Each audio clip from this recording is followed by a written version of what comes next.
Hey everybody, I'd introduce myself, but you're probably more interested in the comic book than in me, so let's take a look at this. This is a Dell Giant Walt Disney's Man in Space comic book. It's from 1959. It's kind of weird seeing Dell Giant in big letters and Walt Disney in small letters. Let's take a look at this. Now, this is a big comic book. It doesn't even have page numbers, but it's pretty thick. Now you might think, what are you doing looking at this 1959 comic book? Shouldn't it be slabbed? I don't think it's worth anything. And I've never had it bagged. I would have sold it, but I couldn't get any money for it. And so I just kept it because it does have some sentimental value. Because I've had this since I was a kid. I liked having a comic book that was older than me when I was a kid. Now nowadays it's not such a big deal because you can buy comics really, really easily. But back when I was a kid, it was tough to buy old comic books. And so that's what, 1959? So here's your interior cover, launching the Earth satellite. And I'm not big into science. Science is one of those classes where I passed all my tests and then I forgot everything. I didn't retain anything. I retained English and history. But math and science, those were the subjects where as soon as I passed my tests, I forgot everything. All right, now this is divided into 3 sections. And I'm not going to do the whole comic book because I try to keep the video short. If I did the whole comic book, it'd take a really long time. So I'm going to go to the part that I think is the most interesting. Or it demonstrates what I want to demonstrate about this comic book. All right, fine. Where is it? There's a section here I'm trying to find. Come on. This isn't it. Okay, hold on a second. There it is. And the whole comic book's worth looking at, but all right. I recognize that guy. That guy, I want to talk about that guy anyways. Okay, here we go. Man and the Moon. Walt Disney's Man and the Moon. This is the second part. So you get your introduction. So far, so good. Pictures are okay. You get your information. Duh, I mean, there's exposition. But then, that's all it is. It's just exposition.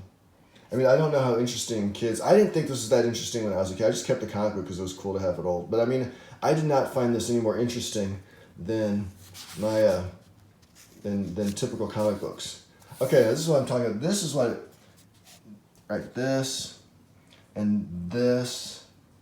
This is what I expect from Disney. I mean, I'd read that, I'd probably remember that as a kid more than I would some of the other stuff. But then you just get into technical. All right, and then you see this guy. We're going to see this guy a lot.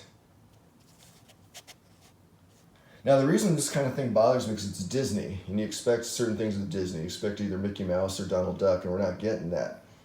It reminds me of that show. Back in the 70s, it was probably on for a really long time, The Wonderful World of Disney, and it was on its Sunday nights, like around 6:30, so it'd be the end of the weekend, and whenever I watched it, I was always hoping that there'd be cartoons, Mickey Mouse cartoon or Donald Duck cartoon or something like that. It was usually disappointing because they usually had something from the 1950s, some black and white, really crappy show from the 1950s, and it was a disappointment. That's what this is kind of like. It's like, hey, it's a Disney comic with science. Maybe they'll make it interesting. And instead, they just look at that. Just words with a face. Words with a face. No better than a regular science textbook. Okay, that is more like what I'd expect. And then here you go.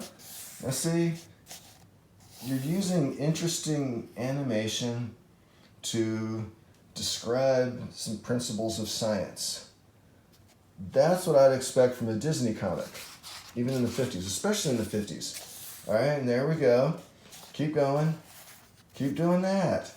Do that for 100 pages. You know, I'd probably read that. And then you get this. You know, what?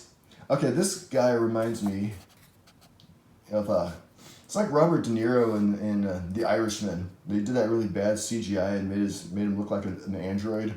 And so the whole movie... And everyone's talking about how great the movie is. I'm just looking at Robert De Niro thinking, he looks like an android. So then you had this android type guy from The Irishman. And it's just, okay, here we go, exposition, exposition, exposition, exposition. Kind of interesting pictures, but it's still exposition. And then exposition. Oh, sorry for the sniffle. I don't know what it is about doing videos that all of a sudden exposition. Okay, a little, I mean, really not much different than a science book. And then more. Okay, and newspapers, just in case you don't know, there's this thing called a newspaper. And okay, I'm kidding. And it's almost over. And I don't even know if the science is any good. I know nothing about science. They always change. We learn more, and I don't even know if any of this stuff is, if the new science contradicts anything here. This is 1959, so this is all pure speculation at this point. John F. Kennedy hadn't even been elected president yet. This was still Eisenhower. And this is the celebration for an unmanned mission. I mean, not unmanned. Manned mission, but they don't land. There we go. And then the last section is Mars and Beyond. That has to be really disappointing, or that would have been really disappointing to the makers of this comic book, to think that we're going to the moon and then we're going to go to Mars later, and we haven't even sniffed the moon. And haven't even sniffed the moon in the last 50, wait, do your math. It is almost 50 years. It has been almost 50 years. And some people say, well, we haven't been to the moon. Okay. I grew up believing it.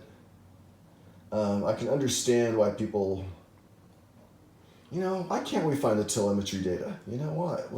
Why haven't we? So, if someone wants to say we didn't go to the moon, I'm not going to argue with them. Let's rock the stuff. We have a NASA place near us because they used to do launches. I live in a city where the launches actually took place, so people will walk around with their NASA t-shirts. And they're not even tourists, they actually live here. But they wear it proudly. But, I do have to admit that the stuff that they have looks kind of junky. It's like, that really made it to the wait. So, I'm not going to get in arguments about it, but yeah, I can understand why we haven't been there, gone there since, 72? No one's tried it. Private companies can't even launch a rocket. And this phone that I'm holding right now is supposed to be stronger than the tech from 1968, and yet the tech, it's just, it does raise a lot of questions if it is a lie. But that's not what this video is about. This video is about the comic book. This is what the comic book looks like. Now this one's actually more interesting than the moon, probably because they knew it wasn't gonna happen. Look at that. And then, again, I'm not sure how accurate that science is. And then we're getting to the end, because this is a long comic book. And then another Robert De Niro-like android with glasses. And then, ta-da, man in space, Miles, and, Mount Everest, okay, there you go. More textbook-like stuff. And I don't remember what's on the back. Ooh, what's this? Building space station, all right, see? And that's what you get with, I actually showed more of the comic book than I was going to. Got a little carried away when I started speculating about whether or not we actually went to the moon. And there you go. There's your Man in Space comic book from 1959. I hope you enjoyed the video. And if you did, I do have some more videos of old comic books. Because remember, it's not about whether or not we went to the moon. It's about looking at old comic books. Because I love, love, love old comic books. Even this one that looks more like an ineffective science textbook than a comic book. All right, thanks for watching.